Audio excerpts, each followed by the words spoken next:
नमस्कार दोस्तों, संविधान लाइव में आपका स्वागत है। संविधान लाइव के इस खास एपिसोड में आज हम बात करेंगे मनोहर मेरोटे जी से। मनोहर जी, आपका बहुत बहुत स्वागत है।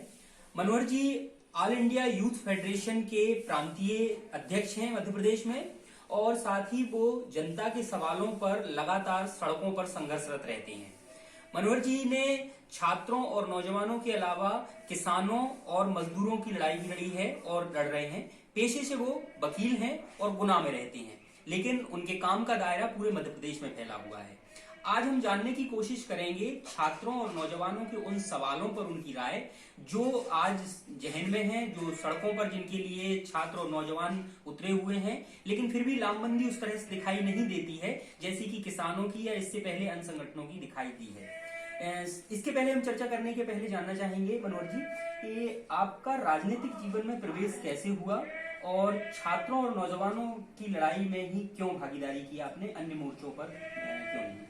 देखिए, मैं शुरुआती जो दौर था, जिस समय मैं शिक्षा ग्रहण कर रहा था, उस समय ये जो AISF all India student federation के लोगों को जब मैं देखता था कि शिक्षा के मसलों पर, शिक्षा के मुद्दों को लेकर के ये अक्सर लोग सड़कों पर होते थे, तो मैं भी चूंकि शुरू से मेरे मन के अंदर रहा है कि कोई भी बात या कोई जो मुद्दा है जो छात्रों से जुड़ा है, अगर मैं छात्र जीवन में हूँ तो मुझे लगता है उस पर बात करना चाहिए। तो मैं बहुत प्रभावित भी था। मैं 2000 के सन 2000 के लगभग भोपाल में मैं शिक्षा ग्रहण कर रहा था। उस समय कॉलेज में भी इस प्रकार के कोई बहुत सारे मसले आए जिसको लेकर के हम लोग प्रोटेस्ट वगैरह किया, उनमें मैं शामिल हुआ। तो मुझे ऐसा लगा कि नहीं, जो शुरुआती लड़ाई है, क्योंकि शिक्षा एक ऐसा माध्यम है जो आगे तक किसी भी क्रांति कह दूं मैं या कोई बात जो है वो ऊपर तक जाती है। लड़ाई भी हो तो भी वो उसको लेकर के जाती है। तो ये जो दौर था वो 90s का दौर था या 2000 के आसपास का दौर? ये 90s का दौर था। 90s के दौर को हम जब जन आंदोलन की दृष्टि से देखते हैं तो उसमें तमाम तरह के आंदोलन चल रहे थे। मध्य प्रदेश में खास तौर पे वो विस्थापन का सवाल हो या विकास की नई अवधारणा के साथ में शिक्षक कर्मी उस दौरान बने थे और उनका भी एक आंदोलन उभार पर था, नौकरियां नहीं थी। उसी समय मुझे याद आ रहा है कि मध्य प्रदेश उन पहले राज्यों में से था जहाँ की छात्र संघ के चुनाव कम किए गए थे, बैन किए गए थे। ऐसे समय में आप राजनीति में आते हैं और राजनीतिक रूप से सवालों से मुठभेड़ करते हैं। आपको क्या लगता है पिछले 20 सालों में ये सवाल हल हुए हैं या फिर ज्यादा जटिल हुए हैं? नहीं, मैं इसको अगर हम ये कहें कि सवाल निरंतर आते रहे, यानी कि मसले आते रहे, कुछ समस्याओं का हल हुआ है, लेकिन कुछ सवाल ऐसे हैं जो जटिल हो गए। उन पर लगातार छात्रों का संघर्ष जारी है और जारी रहा है, और आज भी बहुत सारे ऐसे सवाल हैं जिसको लेकर के छात्र संगठन रोड पर है।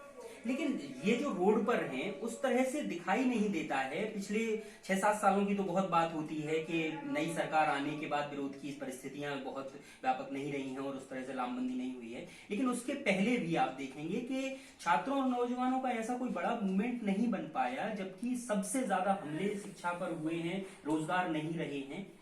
इसकी क्या वजह देखती हैं आप? ऐसा नहीं है कि छात्रों के जो आंदोलन है वो बड़े स्तर पर नहीं। ये बात एक अलग है कि छात्रों का जो डिवाइडेशन हुआ है, चूंकि जितने भी आंदोलन हुए हैं कहीं ना कहीं राजनीतिक कुछ चीजें उनको एक साइड लेकर के गई, तो उसमें तमाम संगठन बने और जो लड़ाई था उस लड़ाई का डिवाइडेशन। मैं बिल्कुल अभी की ताजा ही बात कर रहा हूँ, क्योंकि उस तरह से दिखाई नहीं देता है। पिछले 6-7 सालों में तो छात्र और नौजवान सीधे मोर्चे पर कहाँ दिखाई देते हैं? नहीं, अगर आप देखेंगे तो JNU का मामला, अलीगढ़ यूनिवर्सिटी का मामला, ये तमाम आपको देखने को मिलेंगे कितने बड़े प्रोटेस्ट थे, और ये पूरे देश में एक अपनी एक अलग छाप छोड़ के गए। अगर मैं बात कहूँ, कन्हैया कुमार का नाम आता, छात्र संगठन से थे, और वो आज देश की राष्ट्रीय राजनीति में आज अपना दखल। तो ये आंदोलन आप छोटा तो नहीं कह सकते कि आंदोलन नहीं हुए। जी, इस तरह का एक आंदोलन ऑक्यूपाई UGC का भी हुआ था।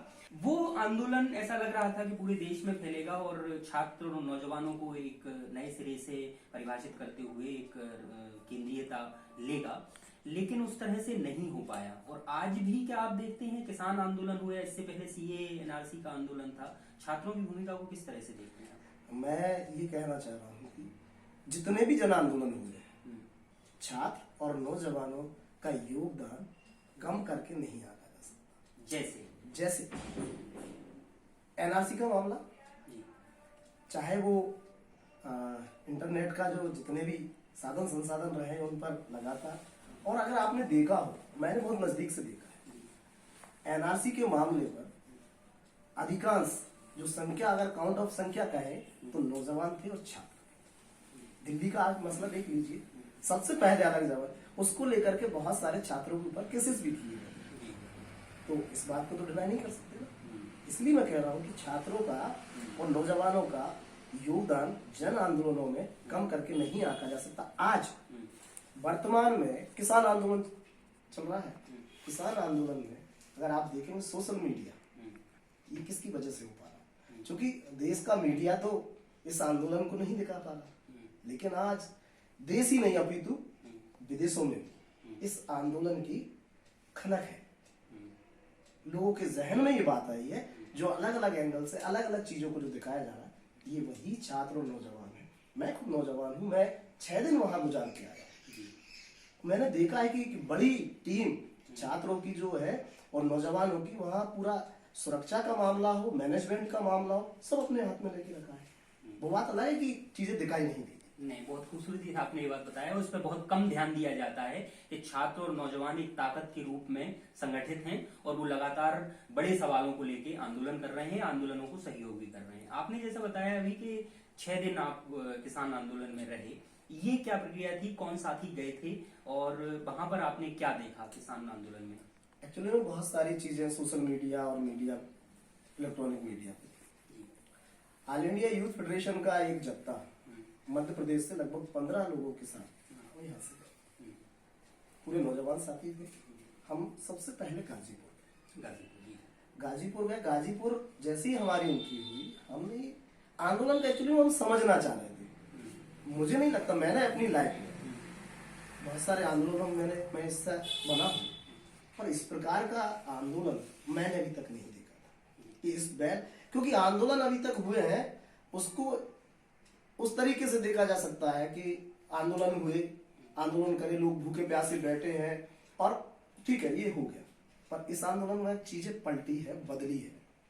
इस आंदोलन में आंदोलन के साथ साथ आंदोलनकारियों की सुरक्षा और उनकी जो जरूरतें हैं जिससे कि आंदोलन लंबा चले, इस वेल प्लानिंग के साथ इस आंदोलन को चलाया जा रहा है। ये मेरे लिए बड़ी बात थी, ये देखने और समझने की जरूरत थी। जब मैंने वहां देखा तो इस आंदोलन को अपने हाथ में रखने वाले कोई और नहीं, छात्र और नौजवान। जी, बहुत बढ़िया। तो अब आगे आपकी मध्य प्रदेश में खासतौर पे क्या योजनाएं हैं और ऑल इंडिया यूथ फेडरेशन को विस्तार देने के लिए या किन सवालों पर आपको लड़ाई लड़नी है, तो वो मुख्य सवाल कौन से हैं और इनके लिए रणनीति क्या है आपकी? देखिए, सवाल दिन प्रतिदिन नए सवाल आज वर्तमान सरकार जी नौजवानों के लिए और छात्रों के लिए खड़ी कर रहा है। अभी नई शिक्षा नीति आई है, तो स्वाभाविक बात है हमें मैदान में जाने के लिए और लड़ाई लड़ने के लिए एक बड़ा स्पेस सरकार दे रही कि इस पर लड़ना चाहिए। हम उसकी तैयारी भी कर रहे हैं। दूसरा मसला आता है नौजवानों का। नौजवानों के मसले पर हम देखें तो बेरोजगारी की तो बात किसी से छिपी नहीं। अभी कोरोना के टाइम पर मध्य प्रदेश के अंदर ये दूसरे सरकार, जो अलग इंस्टीट्यूट की सरकार थी, उन्होंने कोविड-19 को लेकर के कोरोना फाइटरों के नाम से एक भर्ती की। जब कोई, मैं भी या आप भी या अन्य ऐसे लोग बाहर आने से डर रहे थे, उस समय उन लोगों की सेवाएं ली। और आज जैसे ही सरकार को ये सारी चीजें अपने खत्म होती देखी तो उन लोगों को बाहर कर। तो पहला मसला अब हमारे लिए हो गया कि उनका जो लोग बाहर निकाले गए, उसको लेकर हमारी रणनीति चल रही है। दूसरा, एक भगत सिंह रोजगार गारंटी कानून, जिसके लिए हम पिछले 2-3 साल से हमारा ड्राफ्ट तैयार है, कंप्लीट है, नेशनल लेवल पे है, पूरे देश के लिए रोजगार गारंटी कानून जिस प्रकार की चीज है, वो एक अलग चीज, मतलब एक दैनिक उसके लिए। लेकिन हम यहाँ जो भगत सिंह रोजगार गारंटी की जो बात कर रहे हैं, वो सिर्फ भत्ते से बात नहीं चलेगी। बात चलेगी उस पूरे परिवार का पालन कैसे, ये सुनिश्चित करे सरकार, और तब तक करे। ये कोई भीख नहीं है, या हम इस प्रकार का कोई मानदेय नहीं लेना चाह रहे। हम चाह रहे हैं कि जब तक आप हमें रोजगार नहीं दे सकते, क्योंकि आपकी लाइबिलिटी है सरकार की, तब तक आप हमें ये भत्ता गुजारा दे जिससे मेरा परिवार चले। इस लड़ाई को हम मैदान में उतारने वाले हैं। लगभग हमारा ड्राफ्ट तैयार है। बहुत बहुत शुक्रिया। तो आगे हम देखेंगे कि आपसे जब मुलाकात होगी तो सड़क पर ही होगी, और जल्दी ही आप इस आंदोलन की तैयारी अगर कर रहे हैं तो सड़कों पर दिखाई देगा। ये थे मनोहर जी। इन्होंने बहुत महत्वपूर्ण बात कही है कि भगत सिंह गारंटी रोजगार गारंटी योजना जो देश भर में लागू होनी है, उसको लेकर लड़ाई लड़ने वाला है छात्र संगठन, युवा संगठन, और ये लड़ाई जल्द ही मध्य प्रदेश में दिखाई देगी। साथ ही नौजवान जिस तरह से आज आंदोलन में कंधे से कंधा मिलाकर किसानों के साथ, इससे पहले सीए एनआरसी के आंदोलन में खड़े हुए हैं, वो एक उम्मीद जगाता है। संविधान लाइव आपको आंदोलनों से रूबरू कराता रहेगा। अगर आपके भी पास भी आंदोलन से जुड़ी हुई कोई खबर है तो हमें जरूर लिख भेजें। हमारा ईमेल आईडी और फोन नंबर नीचे डिस्क्रिप्शन बॉक्स में है। बहुत बहुत शुक्रिया।